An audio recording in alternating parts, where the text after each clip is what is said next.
በስመ አብ ወወልድ ወመንፈስ ቅዱስ አሐዱ አምላክ አሜን።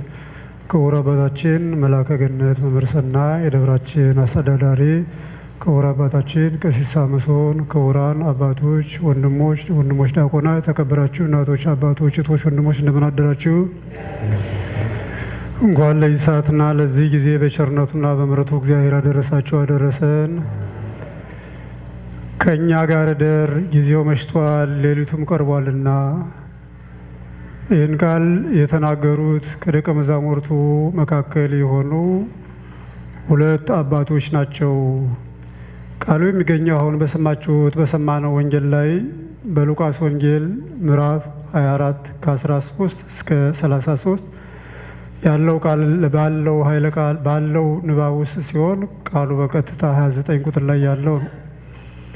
ከእኛ ጋር እደር። ይህንን የተናገሩት አባቶች በመንገድ ላይ ያሉ ጌታችን ኢየሱስ ክርስቶስ በእንግዳ ባህሪ ባገኙበት ጊዜ ነው። ጌታችን ኢየሱስ ክርስቶስን እንደ ጌትነቱ አውቀውት አይደለም ከእኛ ጋር እደር ያሉት።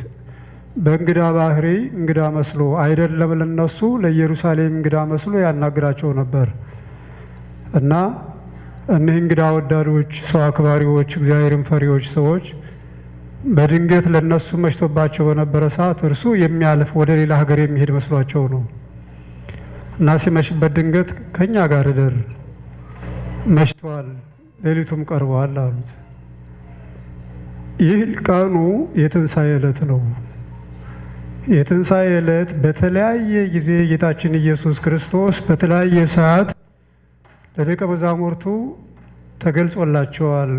እስከሚያርግበት ሰዓትም ድረስ የተለያዩ ጥቃቅን ነገሮች ሳይቆጠሩ 3 ቀን ለደቀ መዛሙርቱ በብዛት ባሉበት ስፍራ ተገልጿል። አንደኛው ይህ ቀን ነው እና እንዲህ ቀለዮጳና ሉቃስ የሚባሉ ከ72ቱ አርድእት መካከል ያሉ ሰዎች ከኢየሩሳሌም ተነስተው ምሽት አካባቢ ኤማውስ ወደሚባል አገር ይገሰግሳሉ። ያን ጊዜ ሲገሰግሱ በጣም እጅግ ወቅታዊ በነበረው ጉዳይ ላይ ሁለቱ እርስ በርሳቸው ይነጋገራሉ። ስለ መድኃኒታችን ኢየሱስ ክርስቶስ ሞት፣ ከዚያ ስለ መነሳቱን ግን እነሱ አላዩ። ሞቱን ያውቃሉ፣ መነሳቱን አላወቁም። ወሬ ግን ሰምተዋል፣ ከእናቶች ሰምተዋል፣ ከደቀ መዛሙርቱም ሰምተዋል። ምስክርነቱን እናቶች ነግረዋቸዋል። ኋላ እንደገና እናቶች የነገሯቸው ደቀ መዛሙርት ሄደው ደግሞ መቃብሩን አይተዋል። እናቶች እንደገና ወደ መቃብሩ ሲሄዱ ደግሞ ከሰው የተለየ ሌላ ያለው ኃይል በቃል ነግሯቸዋል። ሕያው ከሙታን ጋር ለምትፈዚህ ተነስቷል የሚል ቃል ለእናቶች ተነግሯቸዋል። መልአኩ ምስክርነቱን ሰጥቷል። መቃብሩን ገብተው አዩት፣ የለም። የተሸፈነበትን ሰበኑን አዩ፣ ሰበኑ አለ፣ እርሱ የለም። መልአክ እንደገና ተነስቶ ሕያው ነው ተነስቷል እሱ አላቸው። እነዚያ ሴቶች ሄደው ለአባቶች ይናገራሉ። አባቶች ደግሞ ሄደው ተመልሰው ሲሄዱ እንዳዩት እናቶች እንደተናገሩት ሆኖ አገኙት እና ይህን ሁሉ እነዚህ ሁለት ሰዎች ያውቁ ነበር። እዚያ በኋላ እንዴት በጣም ይባባላሉ። እንዴት ገደሉት? እኛ ተስፋ ያደረግነውን እሱ እንዴት ሊገድሉት ቻሉ በተንኮል እያሉ ስለዚህ ጉዳይ ሲያነሱ ጌታ ኢየሱስ ክርስቶስ ከተወለደበት ጊዜ ጀምሮ በኢየሩሳሌም አካባቢ የሰራውን ድንቅ ስራ ሁሉንም ነገር እያነሱ ይወያዩ ነበር። ጌታ ኢየሱስ ክርስቶስ ከሁለቱ መካከል ሶስተኛ ሆኖ ምንድነው የምትነጋገሩት አዲስ ነገር ይላቸዋል።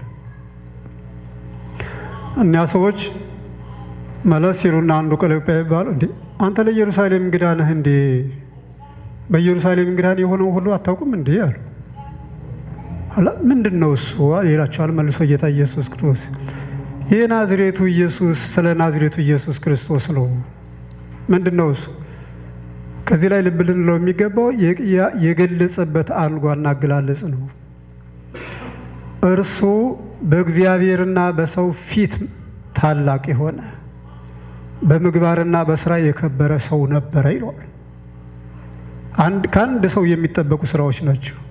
በሰውና በእግዚአብሔር ፊት ታማኝ መሆን፣ ለሰዎችም መታመን፣ ለእግዚአብሔር መታመን፣ በቃል መናገር በተግባር መዋል እዩት። አሁን ከዚህ የተለየ እምነት የለም። ለእግዚአብሔር ያልታመነ አስመሳይነትን የትም አያደርስ። ጻድቅ ነኝ ብንል፣ ጻድቅ ናት ቢሉ ሰዎች፣ ጻድቅ ነው ቢሉ ሰዎች ከነሱ አንደበት ወደ ግለሰቡ ሕይወት የሚመጣ አንድም ነገር የለም። በእግዚአብሔር ዘንድ መታመን እስከ ምን ድረስ እንደምታውቁት እስከ ሞት ድረስ።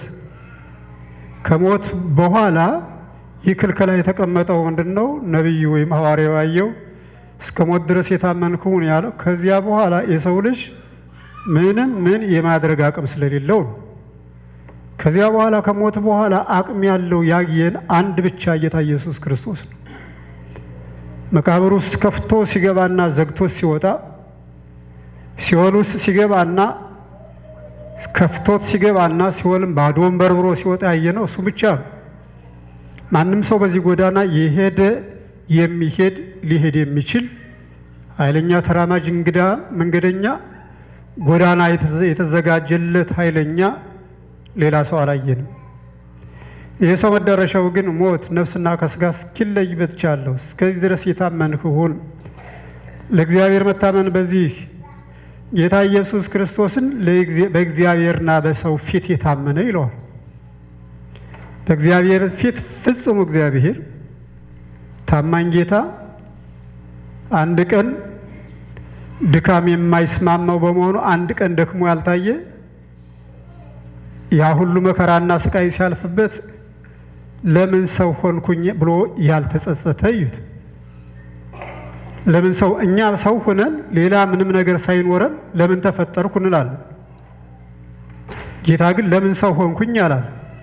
ምክንያቱም ሰው ሳይሆን መኖር የሚችል ጌታ ነው። እኛ ግን ሳንፈጠር መኖር ሳንችል ለምን ተፈጠርን? ባንፈጠር ምን እንሆን ነበር? ምንም። ታዲያ መችስ ከልሙጥ ጨለማ ትንሽ ብርሃን ይሻላል እኮ። ከልሙጥ ጨለማ ትንሽ ብርሃን ይሻላል። ካለመፈጠር ኃጢአት እየሰሩ ይቅርታ እየጠየቁ መኖር እጅግ የተሻለ ብርሃን ነው፣ ጸዳልም ነው። እንኳን ተፈጠርን እንኳን ፈጠረን እርሱ። ኃጢአት ብንሰራም እኛ ድካም ነው፣ ምሕረቱም አለልን ያግዘናል። አለመፈጠራችን ግን ለድርድር የሚያበቃ ነገር አይደለም፣ ከምን ነገር ሁሉ በታች ነው እና ጌታው ኢየሱስ ክርስቶስ በሚኖርበት ሰዓት መከራውን የተቀበለው ለኛ ብሎ ሲመጣ እኛ አልተቀበልነው። እኛ መከራን እንጂ መከራውን የሚያስወግደውን ኃያል አምላክ አልተቀበልነው። መከራውን እኮ ተቀብለነው 5533 ዓመት ተስማምተነዋል መከራው ጋር። መከራውን የሚያስወግደው የእርሱ ወደ ሆኑ ሲመጣ ግን የእርሱ የሆነው እርሱን አልተቀበልነው። እርሱ ለኛ ነው የሆነው፣ ለኛ የሆነውን ነገር ሁሉ እኛ አልተቀበልነው። በእግዚአብሔር ዘንድ የታመነ አንድም ነገር ያላደረገ አምላክ ነኝ ብሎ እንደምታውቁት ሁሉ ያ ሁሉ ነገር ሲፈጸምበት አንድም እርምጃ አልወሰደም። አሁንም እየወሰደ አይደለም፣ ወደፊትም አይወስድም። ጌታ እግዚአብሔር ጌትነቱ ከግለሰብ ጋር በመደራደር የሚገለጥ አይደለም። ጌትነቱ ከማንነቱ ጋር እንጂ ከተራ ግለሰብ ማንነት ጋር አይደለም። እሱ ሽማግሌ ነው፣ ከኩታራ ጋር አይጣልም። እሱ ሕፃን ነው፣ ወጣት ነው፣ ከሽማግሌ ጋር አይጣላም። እርሱ ሀብታም ነው፣ ከድሃ ጋር አይጣላም። እርሱ ድሃ ነው፣ ከሀብታም ጋር አይጣላም። እንደ ድሃ ከድሃ ጋር ሆኖ ከሀብታሙ እንጀራ ይጠይቅ ነው እሱ። ድሃው ሀብታሙን ሲረግም ግን እርሱ ሀብታሙን አይረግም። እሱ ከበሽተኞች ጋር የሚኖር ነው፣ እርሱ ከጤነኞች ጋር የሚኖር ነው። ከጤነኞች ጋር ኑሮ በሽተኞችን አይረብሽም። ከበሽተኞች ጋር ኑሮ ጤነኞችን አይረግምም። የኔን ይስጥሽ እንደሚሉ የኔን ይስጥ እንደሚሉ ሰዎች አይደለም እርሱ። ከነዚያ ጋር አይኖርም እርሱ። ጤና አግኝተው ሌሎችን በኃጢአትሽ ነው ያገኘሽ፣ በስራሽ ነው እንዲሆንሽው፣ በስራህን እንዲሆንኩ ይገባሃል ከሚሉ ሰዎች ጋር የማይኖር እግዚአብሔር ይማርህ እግዚአብሔር ይማርሽ ከሚሉ ሰዎች ጋር ብቻ የሚኖር ጌታ እግዚአብሔር። በእግዚአብሔር ዘንድ እግዚአብሔርነቱ የታመነ ከእርሱ በላይ የሌለ ከእርሱ በታችም እግዚአብሔር የሌለ እርሱ ብቻ እግዚአብሔር የሆነ ሰማይን የፈጠረ የታመነ ምድርን የዘረጋ የታመነ ዓለምን የሚያድን የታመነ ጌታ በእግዚአብሔርም የታመነ በሰው ዘንድም የታመነ ለ5500 ዓመታት ተስፋ ያደረገው ሕዝብ ሲጠብቀው ታማኝ ጌታ የመጣ ቀጠሮውን ያላፈረሰ፣ በምድረ በዳ እንጀራ ሲጠይቁት ምድረ በዳ ወስዶ በነዘር እባብ ያላስፈጃቸው፣ እባብ ለነደፋቸው በእባብ አምሳል በተቀረጸ ምስል ላይ ሕይወትን ያደላቸው፣ ረሃብ ለሚፈጃቸው ከዚህ መጣ በማይባል እንጀራ ያዳናቸው፣ ገበሬዎች ባላረሱት፣ እናቶች ባልከኩት፣ ባልፈጩት፣ ባላቦኩት፣ ባልጋገሩት እንጀራ ያዳነ፣ ኋላም ዓለሙን ያለ ዘራ ብእሲ ተጸንሶ ያዳነ፣ እስራኤልን ገበሬዎች ባልተጠበቡበት ጥበብ እንጀራ ሆኖ ያዳነ፣ እኛን የነፍስ ሰዎችን የነፍስ እስራኤሎችን ወንዶች በሚያስተላልፉት ዘር ሴቶች በሚቀበሉት ዘር ሳይወለድ በሕቱም ድንግልና ተወልዶ ያለ ዘራ ብእሲ ያዳነን የእስራኤል እንጀራ ጌታ ኢየሱስ ክርስቶስ ያን ያህል ቀጠሮ በተስፋ ሲጠብቁት ሁሉ ለነበሩ ሰዎች አዳም በሲኦል ገብቶ ሱባኤው ተፈጸመ፣ ትንቢቱ ተፈጸመ፣ ሱባኤው ደረሰ። ጌታ ሆይ ናና ድነን እስቲ እናንተም ለጸሎት ተነሱ ብሎ ተንሥኡ ለጸሎት ሲሉ ጌታ ሰላም ለሁላችሁ ይሁን ያላቸው ጌታ እግዚአብሔር በሰው ዘንድ የታመነ በአንደበቱ ሐሰት የሌለበት ሽንገል የሌለበት በሰው ዘንድ የታመነ ለማያምኑትም ታማኝ ሆኖ የነበረ አምላክ በሰው ፊትና በእግዚአብሔር ፊት የታመነ በቃልና በምግባር የታመነ በቃልም እውነቱን የሚናገር በተግባር እውነቱን የሚሰራ ይሁን። እኛ አሁን እነዚህን 4 ነገሮች የምንሰራቸው 4ቱን ነው የምንሰራቸው። እነዚህ 4 ስራዎች የአንድ ሰው ስራዎች ናቸው።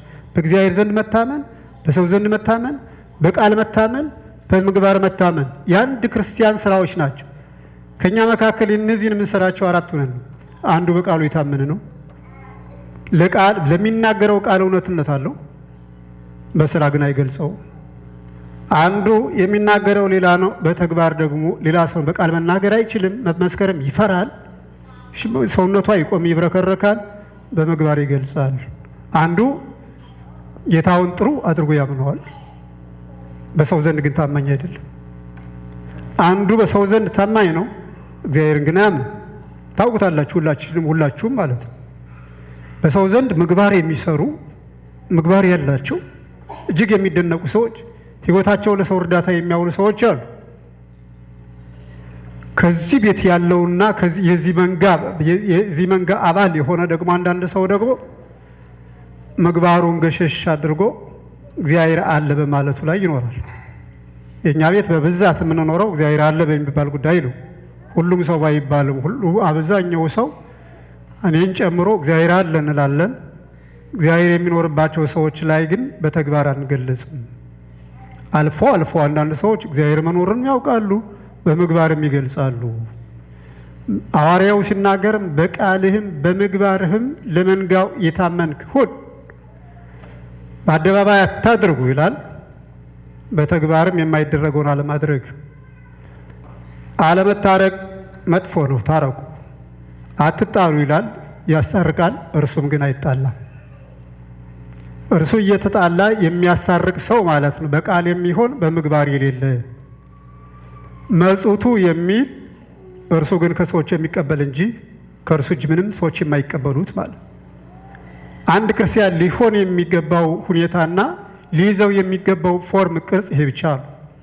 በእግዚአብሔርና በሰው ዘንድ እግዚአብሔርም አገልጋይ አብርሃም አለልኝ ታማኝ ኢዮብ አለው እንደሚለው ታምኖ የሚገኝ በዚያ መከራ ውስጥ አካል ሳይኖር፣ ጤና ሳይኖር፣ ልጅ ሳይኖር፣ ሀብት ንብረት ሳይሆን ማንነት ድንገት ተደርማምሶ ሲጠፋ እጅግ በሁሉ ነገር ድሃ ሲሆን እግዚአብሔር ሰጠ እግዚአብሔር ነሳ የሚል አገር ግን ትተውና ተከተለኝ ናውጣ ሲለው ባቢሎንን ያህል ሀገር ያችን አባይ ትልቅ ሀገር ያን ትልቅ መንደር ያን ትልቅ መንጋ ያን ትልቅ ህብረተሰብ ያን የተስተካከለ ኑሮ ትቶ ወደማያውቀው ሀገር ተነስቶ መሄድ ወዳጄ ገሌ ወዳጄ ገሊት የሚባሉለት የታመኑ በሰውም ዘንድ ገሌ አለልኝ የሚባሉ ገሌ አይዋሽም።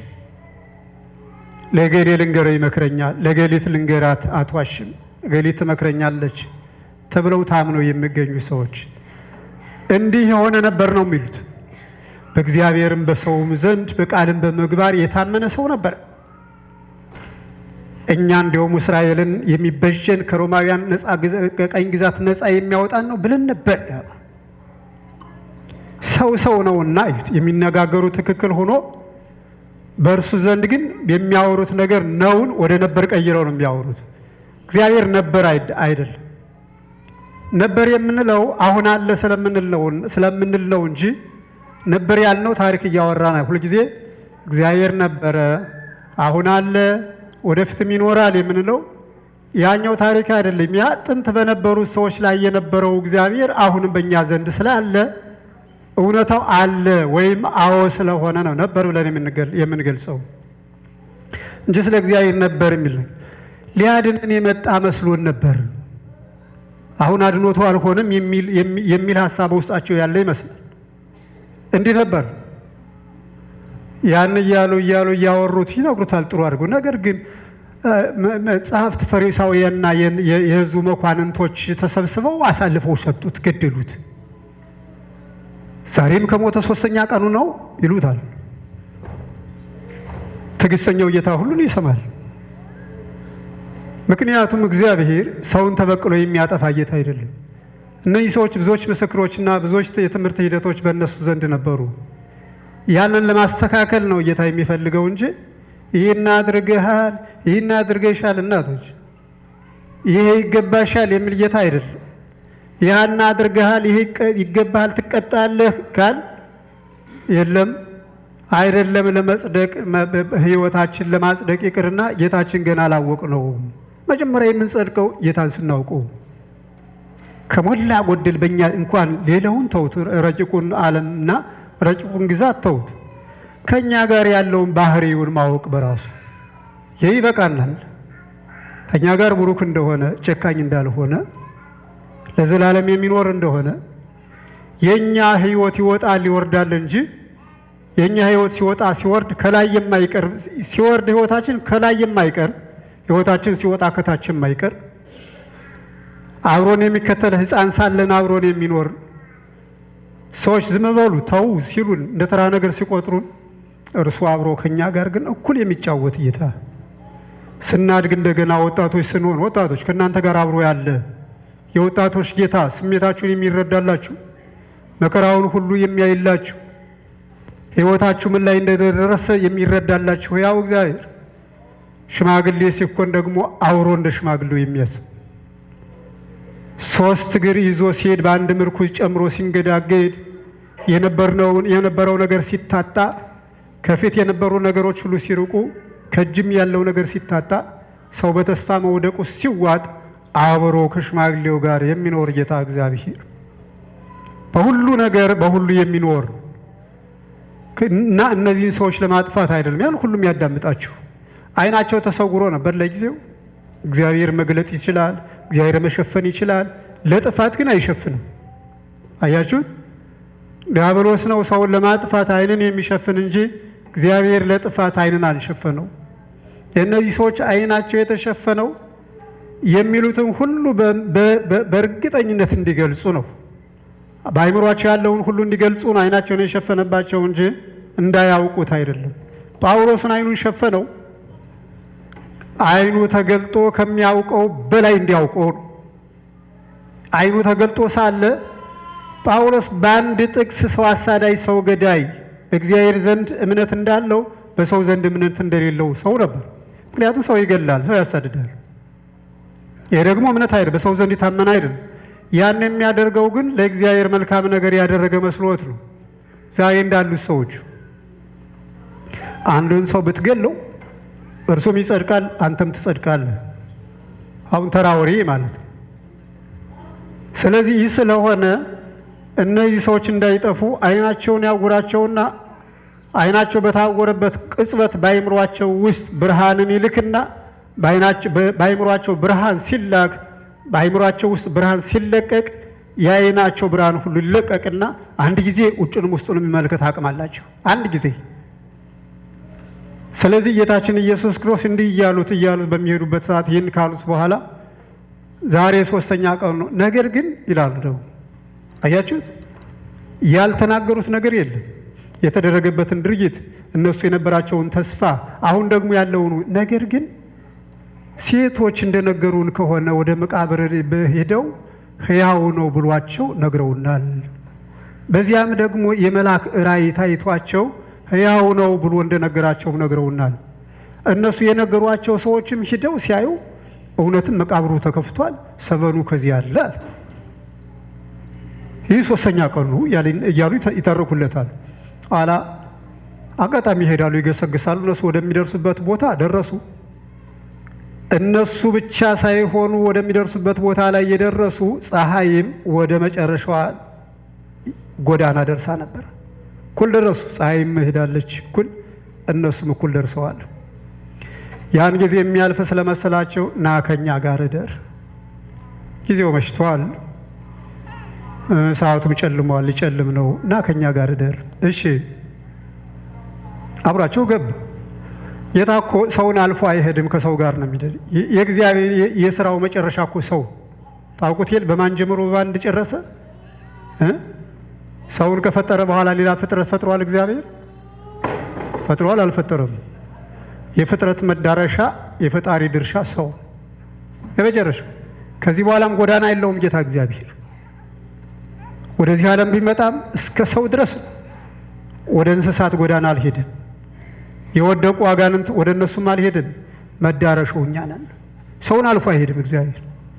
እንዲህ ጓውጦ ቢሄድ እሱን አያልፍም። ሰዎች ሊያልፉት ይችላሉ። ታሞ ከዋለ እሱ አልጋ ላይ ነው፣ እሷ አካል ጋር ነው፣ ሰዎች አልፈውት ይሄዳሉ።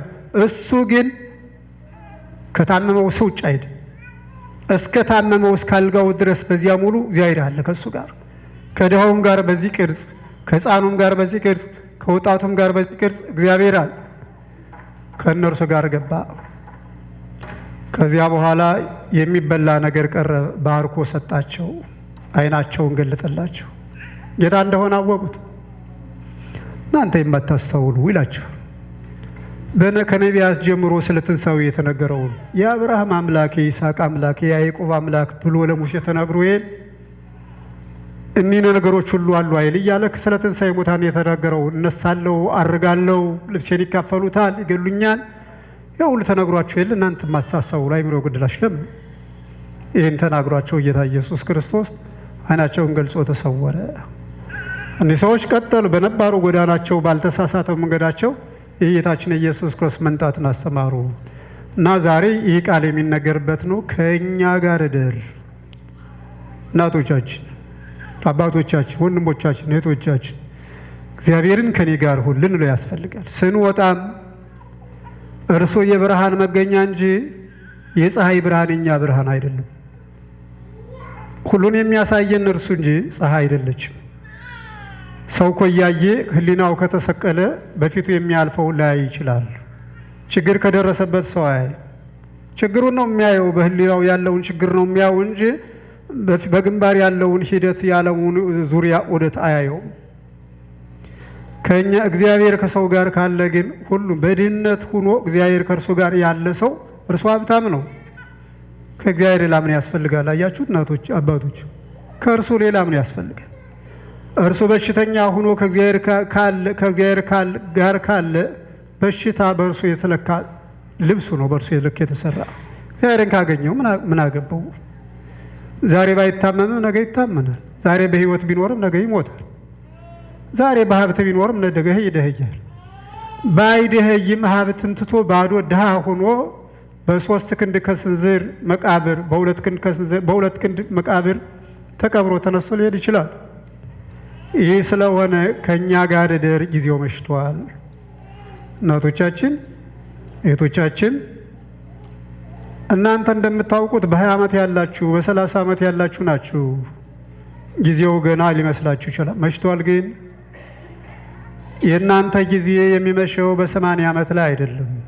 የሁሉም ጊዜ ፀሐይ መግቢያው አንድ አይደለም። እንኳን የህይወት ፀሐይ ይቅርና የዓለሙ ፀሐይ እንኳን መግቢያው አንድ አይደለም። አንዱ ሲተኛ አንዱ ይነሳል። ለአንዱ ማታ ሲወል በአንዱ ጠዋት ይሆናል። እንዲህ እያለን ፀሐይ እንኳን የሚያበረው የዚች ፀሐይ ውደት እንዲህ እንደሆነ ሁሉ የህይወታችን ውደት እንዲህ ነው። አንዱ ሲወለድ አንዱ ተመልሶ ይገባል። እዩት። በአንዱ ሲጨልም በአንዱ ፀሐይ ይወጣል። አንዱ ወደዚህ ዓለም ሲመጣ አንዱ ከዚህ ዓለም ይወጣል። አንዱ ወደ ላይ እያደገ ሲሄድ አንዱ ወደ ታች ይመለሳል። አንዱ ሀብት እያገኘ ሲሄድ አንዱ እየቀነሰ ይሄዳል። ነገሮች ሁሉ በእንዲህ አይነት ስለዚህ ከኛ ጋር ከሆነ እግዚአብሔር የሚያሳጣን ነገር ስለሌለ ጊዜው መሽቷል። ጌታው እዩት። በጣም እጅግ በጨለማ ላይ ያለ በብርሃን ላይ ያለ ጨለማ የአሁኑ ዘመን ግድያ ግድያ ግድያ፣ ገንዘብ ብቻ የትም ፍጪው ዱቄቱን አንጩ፣ ገንዘብ አግኝቶ በየትም መክበር ብቻ ትልቁ ዓላማ። ነገስታቱም መንግስታቱም በዓለም ላይ ያለ ነው እኛ ሁሉ ማለት ይህ ስለሆነ ከኛ ጋር ሁን ልንለው ያስፈልጋል። ታዲያ ከኛ ጋር ሁን ሁሉም ሰው ይለዋል። ሁሉም ሰው ከኛ ጋር እደር፣ ከኔ ጋር እደር፣ ከኔ ጋር ሁን ካለው ለምንድን ነው እግዚአብሔር ያ ሰውዬ ያለውን ነገር ያልሆነለት? ወይም ሁኖም ቢሆን የሰውየው ፍላጎት የሚፈልገው ፍላጎት ያልተፈጸመለት ለምን ነው? ምናልባት ሰውየው የሚጠራ እንጂ ተጠርቶ የሚሰማ፣ ሴትዮዋ የምትጠራ እንጂ ተጠርታ የማትሰማ፣ አቤት የማትል እንዲደረግላት እንጂ እንድታደርግ የተሰጠችን የማታደርግ ሁነን ሊሆን ይችላል። መለመን ብቻ አይሆንም። የሚለምኑትንም መስማት ያስፈልጋል። መቀበል ብቻ አያስፈልግም፣ መስጠትም ያስፈልጋል። ከሚቀበል ይልቅ የሚሰጥ ንዑድ ክቡር ነው። አያችሁት? ስለዚህ ጊዜው ስለመሸ ጌታ ሲሰቀል ገና በቀን ላይ ጨለመ። አሁን ደግሞ በሕይወት እያለን እኛ ደግሞ ሁሉም ነገር በጣም እጅግ ጭልም ያለ ነገር ነው። ብርሃን ብቻ አንድ ብቻ ነው ብርሃን። በምድር ላይ ጌታ የሰጠው ይህ ብርሃን አልተቀየረም። በሰማይም የመንግስተ ሰማያት በር ወለል ብሎ ከመከፈት ስራው ከመብዛቱ ውጭ በምድር እንጂ ጭንቀትና ጥበት በሰማይ ጭንቀት ጥበት የለም። ለሚሰራ ሰው ሁሉ አሁን የመንግስተ ሰማያት ስራ በቤት በስራ ቦታ በሁሉም ቦታ ላይ ሰፍኗል። አሁን አለ መጽደቅ አይቻልም፣ ምክንያት የለም። የሚጣሉ ሰዎች ብዙዎች ናቸው፣ ማስታረቅ ይቻላል። የሚፋቱ ብዙዎች ናቸው፣ ማስታረቅ ይቻላል። የሚጋቡ ብዙዎች ናቸው፣ መክሮ ማጋባት ይቻላል። የደህዩ ብዙዎች ናቸው፣ መመስቆት ይቻላል። ክፉ የሚያስቡ ብዙዎች ናቸው፣ መምከር ይቻላል። እዩት። ይህ ሁሉ የኛ የጽድቅ የመንግስተ ሰማያት መግቢያ የሥራ መስካችን ነው። ስራ ሞልቷል። እጅግ መስኩ ብዙ ነው። ለስራው ሰራተኛ ጨምር። አሁን ሰራተኛ ጠፋ እንጂ ስራ አላነሰም። ስለዚህ በሕይወታችን ዘመን ሁሉ ስንወጣ ና ጌታ ከኛ ጋር ውጣ። እናቶች፣ እህቶች፣ ሁሉም ነገ ጠዋት ሰው ሁሉ ከጎጆ ይወጣል ይሄዳል። ታዲያ ጠዋት መመለሳችን ስለማናውቀው በሰላምም ይሆን ያለ ሰላም መመለሳችን ስለማናውቀው ጌታ ሆይ ና ከኔ ጋር ውጣ። አቡነ ዘበሰማያት ከመውጣት በፊት ሲተኛ መነሳታችን ስለማናውቀው ወይም የሚገጥመን ነገር ስለማናውቀው ጌታ ሆይ በሰላም አሳድረኝ አቡነ ዘበሰማያት። ምግቡ ሲቀርብም የሚሆነውን ነገር ና ጌታ ከኔ ጋር ባርክልኝ። የምበላው ምግብ በነፍሴ ዝለትን በሰውነቴ ህመምን እንዳያመጣብልኝ ባርክልኝ፣ አንተ ቀድስልኝ ብሎ መጸለይ ከተበላ በኋላ ተመስገን ጌታው። ጉልበቴ ምክንያት ቢሆን፣ እውቀቴ ምክንያት ቢሆን፣ ልጄ ምክንያት ብትሆን፣ ወንድሜ ምክንያት ቢሆን እንጂ የእንጀራ መሶቤና እንጀራ ያንተ ነህ ተመስገን ብሎ ና ከኔ ጋር ሁልጊዜ ብሎ መጥራት ያስፈልጋል። እኛ ከጠራ ነው በበር ቆማለሁ አንኳኳለሁ የሚከፍትልኝ ቢያገኝ አይደል ያለው። ልቡናን ከፍቶ መቀበል ባለው ነገር ላይ ሁሉ ለሁሉም ቤት አለው፣ ቤት የሌለው የለም። ሁሉም አምላክ አለው፣ አምላክ የሌለው የለም። ሁሉም ይጸድቃል፣ አትጸድቅም የተባለ ሰው የለም። ግለሰቡ በራሱ ንስሐ አልገባም ብሎ እምቢ ካላለ በቀር ይሄኛው በደል ስሬት የለውም የተባለ ምንም የለም። ምንም ነገር የለም። ማረሻም የሰረቀ መርፌም የሰረቀ ቅጣቱ አንድ ነው። ትልቅ ኃጢአትም የሰራ በንስሐ ነው፣ ትንሽም የሰራ በንስሐ ነው። ከልጅነታችን ጀምረን የነበርንም ዛሬ የሚመጣም አንድ ነው። ፍራንጅ የትዕቢትን ነገር አታስብ። ስለዚህ እንዲህ ስለሆነ ከኛ ጋር እደር ጊዜው መሽቷል ብለው አባቶቻችን የጠየቁበት ሰዓት ስለሆነ ሰዎች በመውጣታቸው፣ በመግባታቸው፣ በመነሳታቸው፣ በመቀመጣቸው፣ በመብላታቸው፣ በመጠጣታቸው፣ በጤንነታቸው፣ በሕማማቸው፣ በልጅነታቸው፣ በወጣትነታቸው፣ በሽምግልና ዘመናቸው ሁሉ ምንጊዜም የሚያደርጉትን ድርጊት ከመጀመራቸው በፊት ቅድሚያ እግዚአብሔርን እንዲያስታውሱ የተሰጠ ቃል ነውና እግዚአብሔር አምላካችን ኢየሱስ ክርስቶስ ሕይወታችን ቀድሶና ባርኮ መንግስቱ እንድንወርስ ጽድቁ እንድንለብስ ያድለን። እግዚአብሔር ይስጥልን። ሁሉንም ደግሞ ለክብሩ ለቸርነቱ እንዲያበቃ ቅዱስ ፈቃድ ይሁንልን። ፈጣሪ ባርካችሁ ልጆችዬ፣ እድሜ ይስጣችሁ፣ ጸጋ ያብዛላችሁ። ኩሉ ዘጸዋ እስመ እግዚአብሔር ደን በስመ አብ ወወልድ ወመንፈስ ቅዱስ አሐዱ አምላክ። በስመ አብ ወወልድ ወመንፈስ ቅዱስ አሐዱ አምላክ። በስመ አብ ወወልድ ወመንፈስ ቅዱስ አሐዱ አምላክ። ክብረ ባሕርይ እግዚአብሔር አምላካችንና አባታችን ዛሬም በቸርነትህ በይቅርታ በምሕረትህ ስለሰበሰብከን እንደገና በአካለ ሥጋ ስላገናኘን በዓይነ ሥጋ ስላስተያየን ስም የተባረከና የተመሰገነ ይሆንልን። አባት ሆይ ስለነበረው ጊዜ ክብር ሁሉ ለአንተ ለአምላካችን ይሆንልን። ቀሪውን ጊዜ ለአንተ እንድትከብር እንድታደርገው ቅዱስ ፈቃድ ይርዳን። በዚህ ጊዜ በዚህች ቤተ ክርስቲያን በዓለም ዙሪያ በአጸደ ሥጋ በአጸደ ነፍስ ከእኛ ጋር በጸሎት የሚያግዙንን ሁሉ በቸርነት እንድታስብልን እኛንም ባሪያዎችንም ምሕረት እንድትጎበኝ ቅዱስ ፈቃድ ይርዳን። ይባረክልን። ክቡር አባት መምህር በሙሉ አስፈው የቤተ ክርስቲያናችን መምህር፣ አባቶች ቀሳውስት፣ ቀሲስ ሳምሶን፣ ቀሲስ መላኩ፣ ወንድሞች ዲያቆናት፣ ውሉደ እግዚአብሔር ምእመናን እንደምን ሰነበታችሁ? አሜን። እግዚአብሔር አምላካችን ስሙ የተባረከ ይሁንልን። በጊዜው ሁሉ ያልተወንና ሁሉን ጨለማውን ዓለም እያበራ ከዚያ ያደረሰን እግዚአብሔር ስሙ ይባረክልን። ዓለም እንዴት ሰነበተች? ዓለም እንዴት ሰነበተች? ምን አዲስ ነገር አለ በዓለም?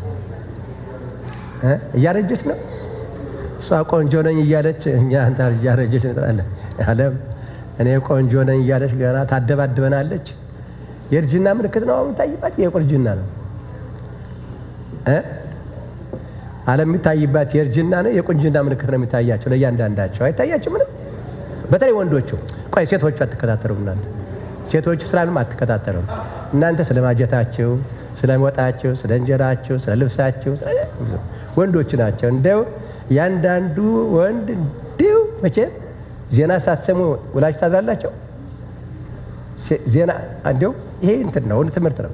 ዜና ሳትሰሙ ውላችሁ ታድራላችሁ። አረ እንደዚያ ከሆነ ታድላችኋል። እውነት ለመናገር ዜና ሳትሰሙ ውላችሁ የምታድሩ ከሆናችሁ በጣም ታድላችኋል። ምክንያቱም በዚህ ከዚህ ግራ ከሚያጋባው ነገር ነፃ ትወጣላችሁ። ግን አንድ ቀን የዓለምን ዜና ስትሰሙ እንዳታብዱ እሺ። በየቀኑ የማትከታተሉ ከሆናችሁ አንድ ቀን በምትሰሙ ጊዜ እንዴ እዚህች ዓለም ነው እንዲህ ያለ ነው ብላችሁ እንዳደነግጡ ነው የምፈራው እንጂ በየቀኑ የማሰሙ ከሆናችሁ በጣም መልካም ነው። አንድ ነገር ግን ልንገራችሁ። ክርስቶስ ክብር ለስሙ ይሁንና ጌታ ኢየሱስ ክርስቶስ ስለ መጨረሻው ዘመንና ስለ ምጽአቱ ሲጠየቅ በግዴታ የግዴታ ታደርጉታላችሁ ብሎ ከተናገረው ነገር መካከል አንዱ ጦርንና የጦርን ወሬ ትሰማላችሁ ነው። እስቲ በትክክል ቃሉን የሚነግረኝ ጦርንና የጦርን ወሬ አይደለም። ቃሉን ሙሉ የሚነግረኝ ዜርስትልኛ ተታደረ ጦርንና የጦርን ወሬ ትሰሙ ዘንድ ግድ ነው የሚለው። ውዴታ አይደለም፣ የውዴታ ግዴታ አይደለም፣ ወደን አይደለም። ግን ጦርንና የጦርን ወሬ ትሰሙ ዘንድ ምንድነው? ግድ ነው። ስለዚህ አሁን ብዙ ጊዜ ስለ ጦርነት ስንሰማና ጦርነት እንዲያው ሰብስበው ጋዜጠኞቹ ስለ ጦርነት ሲያወሩልን እኛም ዛሬ ምን ሆነ ብለን ስለ ጦርነት ስንሰማ እውነት እንዳይመስላችሁ ከክርስቶስ የወጣ ከጌታ ከኢየሱስ ክርስቶስ የወጣ ቃል ነው። እውነተኛ ነው። ትሰሙ ዘንድ ግድ ስለሆነ የመስራት ግዴታ ስላለብን እንሰማለን። የሚገርም ነገር የማይመለከተንም ቢሆን ፈልገን። ጋዜጠኞቹ ደግሞ መቼም ተመልከቱ፣ እንዲሁ በዓለም እኮ በጣም ብዙ መልካም ነገሮች ይሰራሉ። በጣም ብዙ መልካም ነገሮች በየቀኑ በዓለም እጅግ በጣም በጣም ጠቃሚ የሆኑ ነገሮች ይሰራሉ። ስለነዚያ ስለ ጠቃሚዎች ነገር የሚያወሩ በጣም ትንሽ ነገሮች ናቸው። እኛም ብዙ አንፈልጋቸው። እኛ የምንፈልገው ዛሬ በዓለም ምን ተደረገ፣ ምን ጦርነት ተነሳ፣ እነማን ተጋደሉ፣ እነማን ስንት ሰው ሞተ፣ ምን አይነት የጦር መሳሪያ ተሰራ፣ አካሌ ጦርነት የተነሳበት ሀገር ከሌ ምን አለ ነው የምንፈልገው። ስለዚህ ብዙ ተመልካች የሚያገኙበት ክፍል ስለሆነ ጋዜጠኞቹ ምን ያደርጋሉ? ስለ ጦርነት ያወሩልናል። እኛ ደግሞ ግዴታ ስለሆነ ግዴታ ስላልሆነ ግዴታ ስለሆነ እንሰማለን። ባለፈው አንስቻለሁ ጉዳይ ተስላችሁ እንደሆነ ስለዚህ ያለ ነገር ዛሬ የምናገረው ባለፈው ታስታውስ እንደሆነ አንስቼ ነበርኩኝ። ጌታ የዛሬ 2000 ዘመን በፊት ለምሳሌ ካናዳ ጦርነት ተነስቶ ወይም አሜሪካና ካናዳ ቢዋጉ ሁለት ሀገሮች አልነበሩም በዚያን ወቅት እናውቃለን። ግን ካናዳና አሜሪካ ጦርነት ተነስቶ ሰዎች ቢተላለቁ አፍሪካ የሚሰማው በስንት ጊዜ አፍሪካ ውስጥ ይሰማል? ወሬው ሲገምቱ ካናዳና አሜሪካ የሚባሉ ሀገሮች እንዳሉ በረሰረሳቸው ጦርነት ተነስቶ እየተላለቁ እንደሆነ የዛሬ 2000 ዓመት በፊት አፍሪካ ውስጥ በስንት ጊዜ ይሰማል? ጠርቅሎ ላይሰማም ይችላል። ምናውቀው ነገር አይኖር። ተውት፣ እሱን ተውት። እንዲሁ ለምሳሌ ሰው መገዳደል ልምዶ ነው።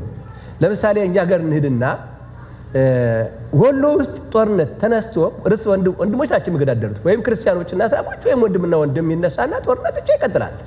ወሎ ውስጥ ከፍተኛ ጦርነት ተነስቶ ሰዎች ቢተላለቁ ሸዋ ውስጥ በስንት ጊዜ ይሰማል? በወር ወይም ደግሞ ባለፈው አባት ተናግራል። እንደ ወሬ አዳራሹ ክፍል ነው። ተሎ ወዳር የሚያዳርሽ ሰው ክፍል ከተገኘ ለምሳሌ በእኛ ሀገር ተሎ ወሬ በማዳረስ በጣም የሚታወቁ ማህበረሰቦች አሉ ይባላል። ክፉ ነገር አይደለም። እነማን ናቸው? በኢትዮጵያ ውስጥ በጣም ትልቅ መረጃ የሚለዋወጠው ሶማሌ ነው። በጣም ግሩም ዘርስተን ቃላዊት ያስማለባየ በጣም ግሩም በጣም እንትን ሲለዋወጡ መረጃ ሲለዋወጡ አንዱ ሲናገር ሌላው ጸጥ ብሎ ነው የሚያዳምጠው። ሲጨርስ ሌላው ደግሞ ያለውን መረጃ ይሰጣል። አፋሮችም እንደዚያ ናቸው አሉ። አፋሮችም ለምሳሌ አንድ ሰው ከአንድ ቦታ ተነስቶ እዚያ ወደዚህ ከዚህ ወደዚያ ሲሄድ ከተገናኙ በአካባቢ ምን አለ ይልና ቀጥ ብሎ አንዱ ሲናገር ጸጥ ብሎ ያዳምጠውና እዚያ ደግሞ እሱ ተቀጥሎ ያኛው ደግሞ በሱ አካባቢ የሰማውን ነገር ቀጥ ብሎ መረጃ ይሰጠዋል። በጣም እንደዚህ ነው የሚለውጥ። በጣም የሚገርም ደግሞ በመካከል ላይ መግባት የለም። ዝም ብሎ ማዳመጥ ነው። አዳምጦ ያለ ሲያዳምጥ ቆይና ያኛው ሲጨርስ ያኛው ደግሞ እሱም ያውቀውን መረጃ መልስ ይሰጠዋል። በአጭር ቋንቋ እኛ አንተዋወቅም። እንደው በእርግጠኛነት እንደ ኢትዮጵያ በሚባልበት ጊዜ እኛ ኢትዮጵያ እንደምናውቅ ኢትዮጵያውን እንደምንተዋወቅ አታስቡ ባካቸው። ማለት አንዳንድ ሰዎች እድለኛ የሆኑ ሰዎች በስራ አጋጣሚ 2 ወይም 3 ክፍለ ሀገር ሊያውቁ ይችላሉ። ያው 2-3 ክፍለ ሀገር ሲያውቁ ከተማዋን አካባቢ እና የተወሰነች ቦታ ከዚያ ውጭ ግን አንተዋወቅም፣ ጨርሶ አንተዋወቅም። ስለ ኢትዮጵያ እኔ አንዳንድ ጊዜ ስለ ኢትዮጵያ ሰው ሲጠይቀኝ ስለ ኢትዮጵያ በሙሉ አላውቅም። የማውቃቸው ቦታዎች ግን እንደዚህ የማውቀው ከአማራ ክፍል የተወሰነ ቦታ አውቃለሁ። ከኦሮሚያ ክፍል አዲስ አበባ አካባቢ እና የማውቃቸው አሉ። ከትግራይ ትንሽ የማውቃቸው ነገሮች አሉ። ከዚያ ግን ስለ ኢትዮጵያ አላውቅም። እኔ ስለ ኢትዮጵያ አላውቅም። ስለ ኢትዮጵያ በጣም ሰፊና ትልቅ ሀገር ናት። ትልቅ ሕዝብ ያለበት ብዙ ሕዝብ፣ ብዙ ቋንቋ፣ ብዙ ባህል፣ ብዙ ስርዓት፣ ብዙ ሃይማኖት ያለበት ሀገር ነው ኢትዮጵያና ስለዚህ እና ምን ለማለት ፈልገን ነው አሁን ወደዚህ እንመለስ። በዚያን ወቅት የዛሬ 2000 ዘመን ምንም ፈጣን የመረጃ ለውጥ የሚያደርጉ ሰዎች ቢሆኑም ከአንድ ክፍለ ሀገር የተነሳው ጦርነት አንድ ክፍለ ሀገር ለመስማት ቢያንስ ሳምንት ይጠብቃል ወይም ወር ይጠብቃል። አሁን ግን ተመልከቱ የተባለልን ዘመኑ ሲደርስ ግን በዓለም አንድ ነገር አሁን አንድ ጥፋት በዓለም ስትጠፋ ወዲያውኑ በተለይ ይሄ የወሬው መሳሪያ ባለበት አካባቢ ከሆነ ባዴ ሁላችንም በዓለም ያለው ሕዝብ ይሰማል። በተለያየ ቋንቋ ይሰራጭና ወዲያው ወሬኞቹ በቋንቋ እየተረገሙ ምን እያሉ ሁላችንም ያሰሙናል። በተለይ ወሬውን ለምንፈልገው ክፍሎች እንደገና ደግሞ ሌላም አለ፣ አሁንም አለ። ገና ወደፊት ይጠብቀናል። አሁን እንደኛ ሀገር ያሉ ስልጣኔ የለባቸውም በሚባሉ ምንም ሰዎች ምንም ይሄ መሳሪያው ያልገባባቸው ቦታዎች ደግሞ ምንም ነገር ቢደርስ አሁንም ገና ማንሰማቸው አሉ። ግን በአጭር ቋንቋ ዛሬ በየዕለቱ ጦርና የጦርን ወሬ እንሰማለን። ስለዚህ ደግሞ ጦርና የጦርን ወሬ መስማታችን ማለት የጦርነቱ አካሄድና ጦርነቱ ደግሞ የሚደረግበት መሳሪያ እጅግ የሚገርም ደረጃ ደርሷል። ነገም እንደሚሆን አናውቅም። ወደ ኋላ ይመለሳል፣ ወደ ፊት ይቀጥላል። ምን እንደሚሆን አናውቅም። ግን አሁን ያለበት እጅግ አሳዛኝና አስደንጋጭ ነው። ምን ሆነ የሆነውን አብረን ስናየው ስለሰነበት የገረማችሁ ምንድን ነው ብዬ እንዳልጠይቃችሁ ብዙ ገርሟችሁ ይሆናል። ወይ ደግሞ ከለመድ ነው አይገርመንም። ከለመድ ነው በቃ ምን የሚገርም ነገር ካለመድ ነው እንጂ የሚገርመን ከለመድ ነው። ሰው ሞተ፣ አዳዲስ መሳሪያዎች ተተኮሱ፣ ይሄን ያህል ሰው ጠፋ፣ ይሄን ያህል ንብረት ወደመ፣ ይሄን ያህል ውሸት ተዋሸ፣ ይሄን ያህል እውነት ተወራ። የልምድ ነው። እግዚአብሔር አምላካችን ይህን አሳልፎ ለመኖር እንዲያበቃን ቅዱስ ፈቃዱ ይርዳን። ወቅታዊ ወሬ አለ የለም? ወቅታዊ ወሬ አሁን በዚህ ዘመን ደግሞ በጣም ደስ የሚለው ነገር ይሄ ነው። ወቅታዊ ወሬ ይነሳል። አንድ ነገር ይደረጋል፣ ትንሽም ትሆን በዚያች የሚጽፈው ይጽፋል፣ የሚሳደበው ይሳደባል፣ የሚደግፈው ይደግፋል፣ የሚመርቀው የሚራገመው ይራገማል። በጣም ወቅታዊ ወሬ አለ። አሁን አላነሳም፣ ወቅታዊ ወሬ ብዬ ስለ አፍሪካ አላነሳም፣ ስለኛ ሀገር አላነሳም። አይዟቸው አትፍሩ፣ ስለኛ ሀገር አላነሳም። አሁን ወቅታዊ ወሬ የዓለም ወቅታዊ ትልቁ ወሬ ምንድን ነው? የኢራን ጦርነት አለ። ባለፈው ዩክሬን ነበር። ከዩክሬን ጦርነት አሁን የኢራን ጦርነት ወቅታዊ ወሬ ነው። ይሄ ግን ወሬ ብቻ አልሆነ። የሚገርማቸው ነገር ወቅታዊ ኪሳራ አደገኛ ነው። ባለፈው ተናግሬ ያለው የራሱ ጥሩ ነገር አመጥቷል። መቼም ጦርነት ጥሩ ባይኖረውም ጥሩ ነገር አመጥቷል። ለአንዳንድ ሰዎች ስራ ፈጥሮላቸዋል። በጣም በዚያ በጣም ደስ ብሎኛል። እስካሁን ደስ እንዳለኝ ነው። በተለይ ለአንዳንዶች ሰዎች ስራ አጥተው ይቸገሩ ለነበሩ ሰዎች ስራ ፈጥሮላቸዋል። አቅማቸውን ማወቅ አቅቷቸው ለነበሩ ሰዎች አቅማቸውን እያሳወቃቸው ይመስላል። አይታወቅም። ወደፊት የሚሆነው አብረን እናያለን። ግን ወቅታዊ በለው ብቻ ግን አልሆነም። እያንዳንዷን በር የሚያንኳኳ ወቅታዊ ችግር ነው።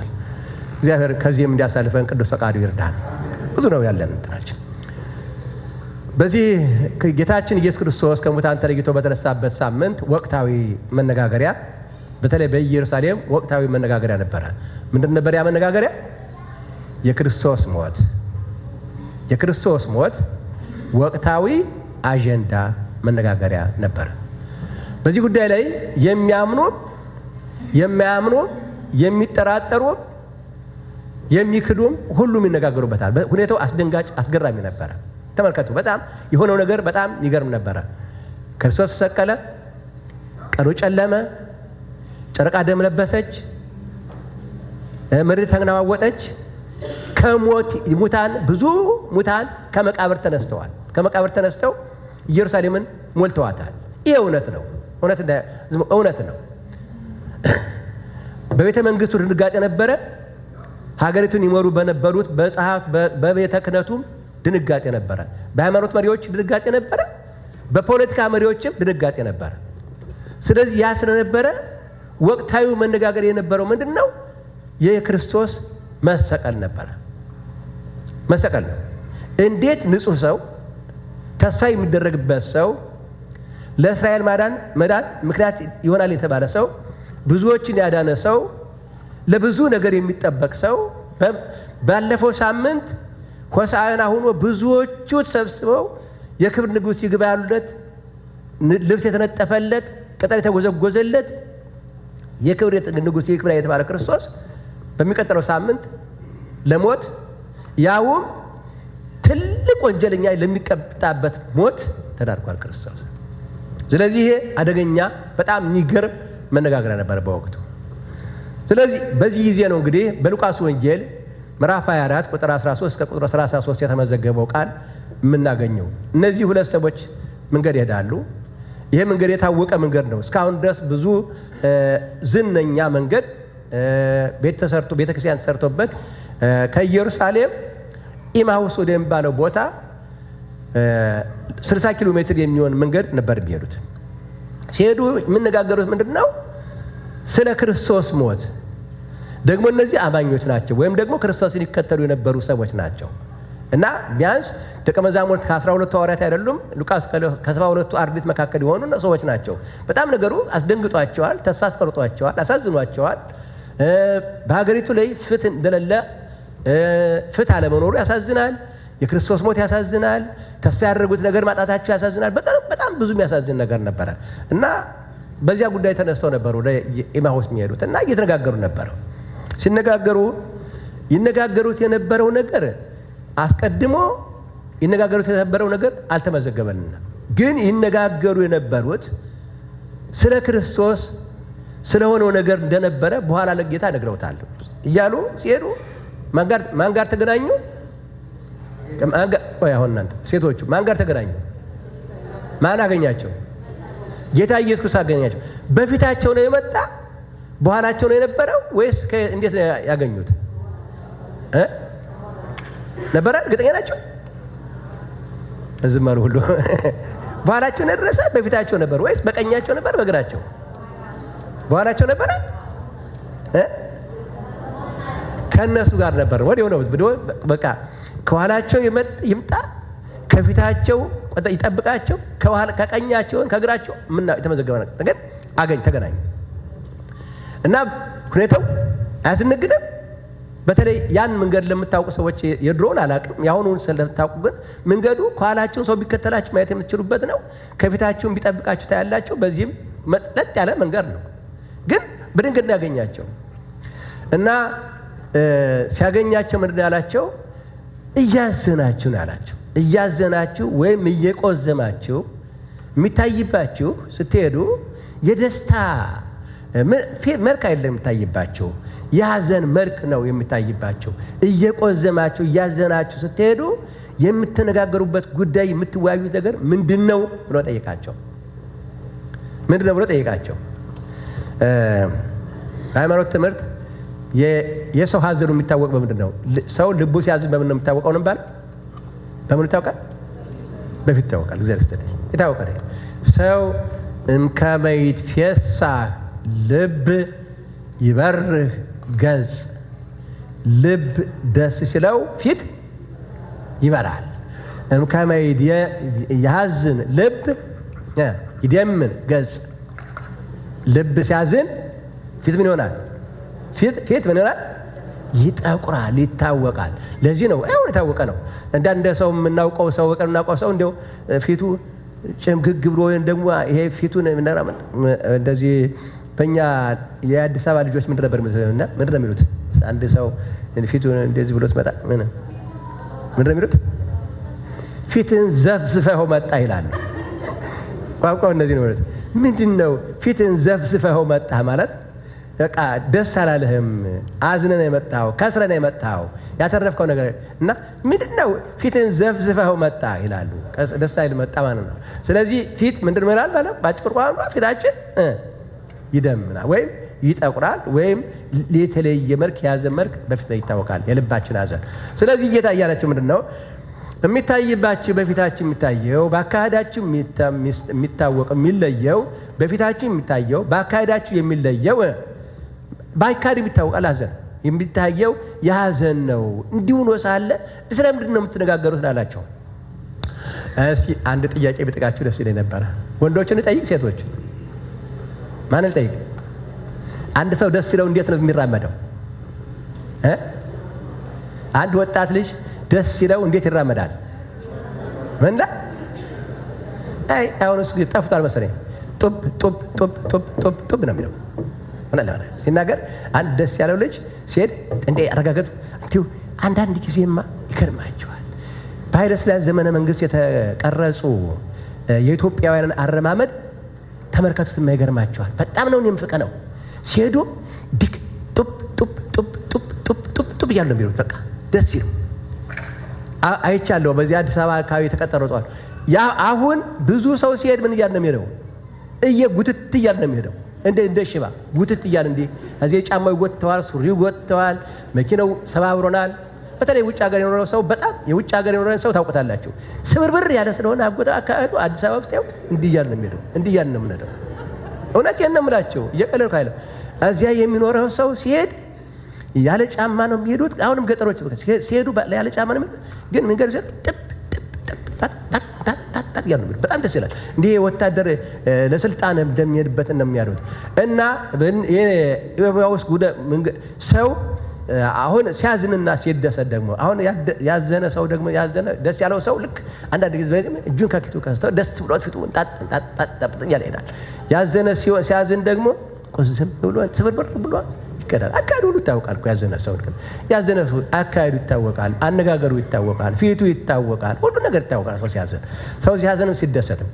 ስለዚህ እንደዚህ አይነት ሰዎች የሐዘን አካሄድ የሚሄዱ ሰዎችን የሐዘን ፊት የሚታይባቸው ሰዎችን የሐዘን አነጋገር የሚታይባቸውን ሰዎችን እነዚህን ሰዎች አልፎ መሄድ አይገባም።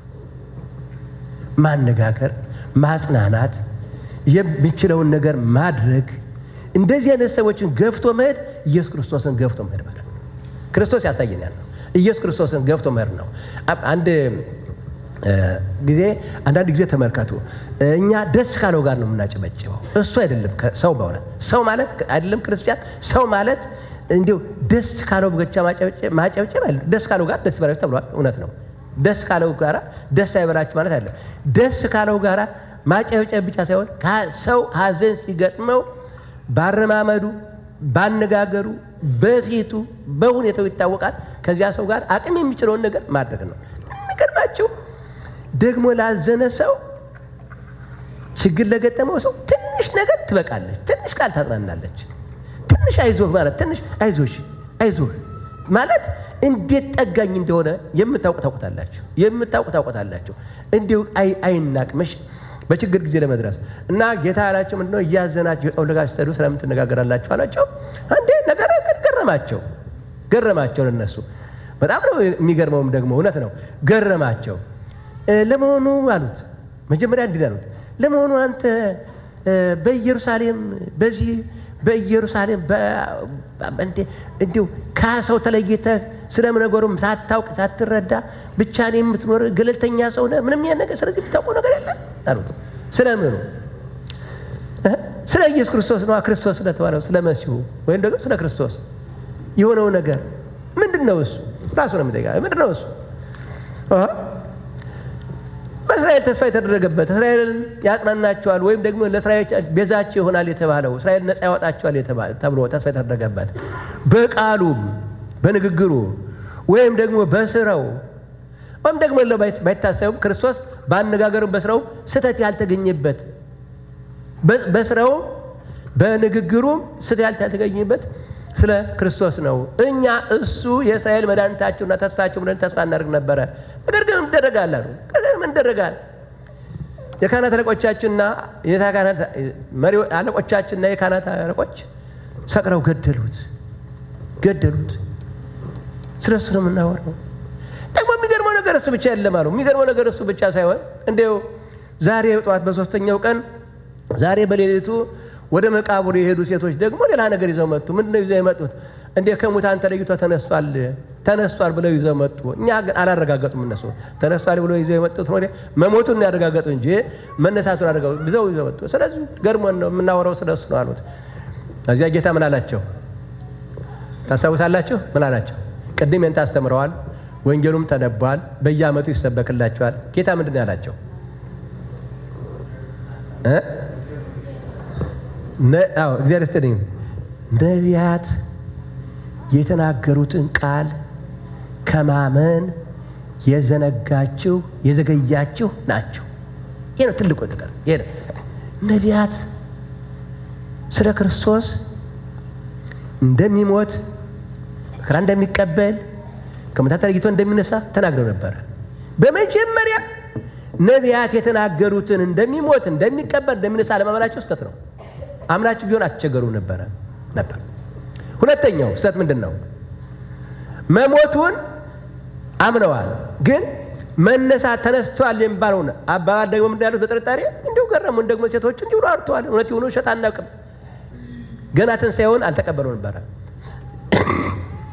በጣም ይቅርታ አሉና ጌታ ይናገራቸው። ከዚያ በኋላ በሰፊው ስለ ክርስቶስ አስተማራቸው። እያስተማራቸው እየነገራቸው እነሱ ከዚያ በኋላ ተናገሩ የሚል ነገር የለም። ጸጥ፣ ምንም ነገር በመካከል ላይ ክርስቶስ ሲያስተምራቸው ምንም ነገር ሳይናገሩ ከአሰቡበት ቦታ ደረሱ። ሰዓቱ መሽቶ ነበረ።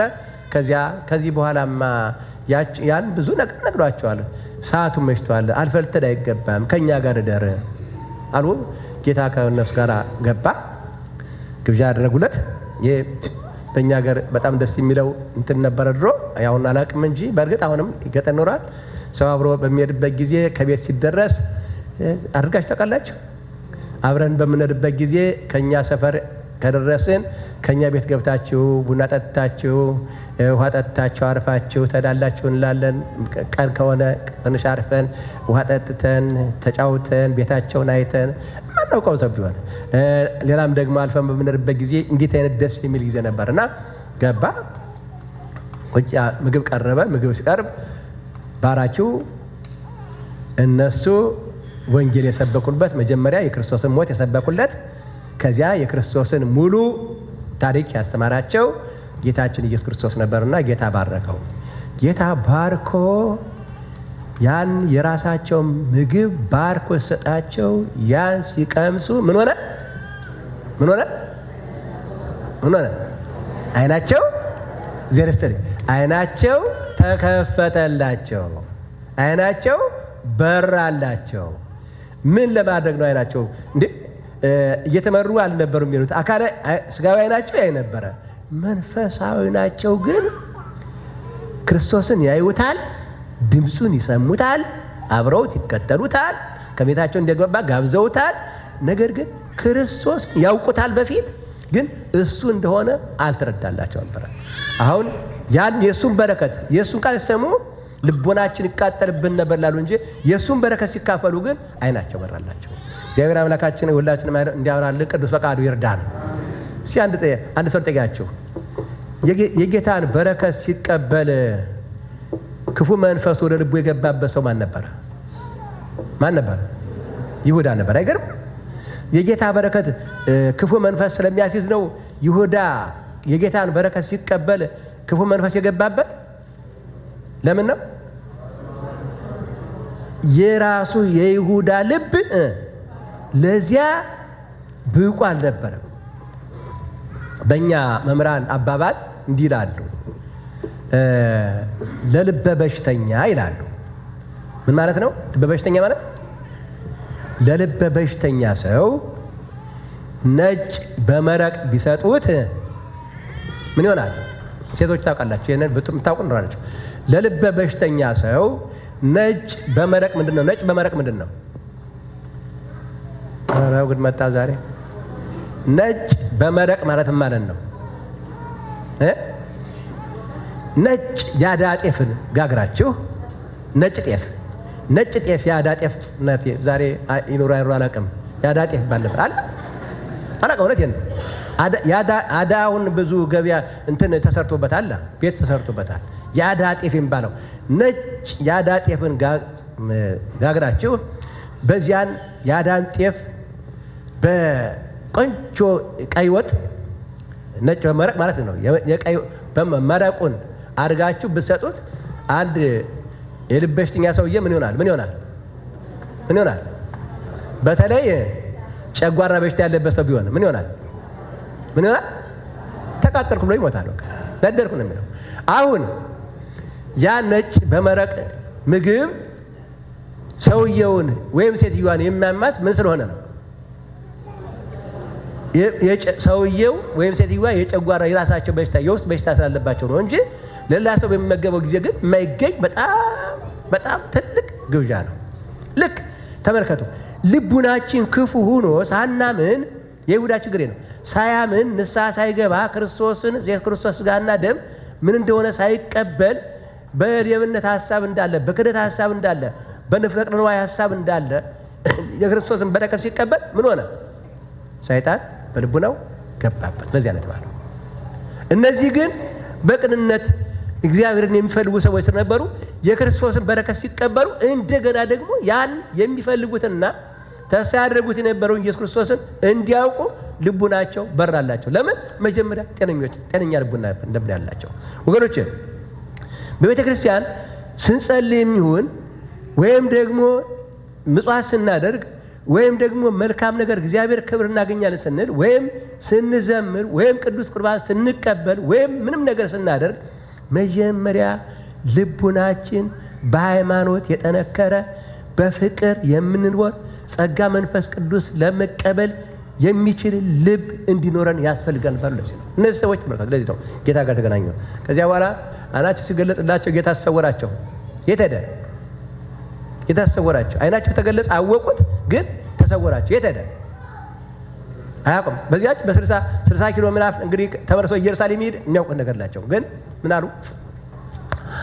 ልባችን እኮ ይቃጠልብን ነበረ ሲነግረን፣ እያንዳንዱን ቃል ሲነግረን እኮ ልባችን ይቃጠልብን ነበር፣ እንዴት አላወቅነውም እያሉ ጸሎት ገቡ። እግዚአብሔር አምላካችን ያገኘነውን ጸጋ ሳናውቀው እንዳያመልጠን ቅዱስ ፈቃዱ ይርዳን። ፈጣሪ ባርካችሁ ይጠብቃችሁ። እንደገና መለሳለን። ማስታወቂያዎች ካሉ ወደ ማስታወቂያዎች እንሄዳለን።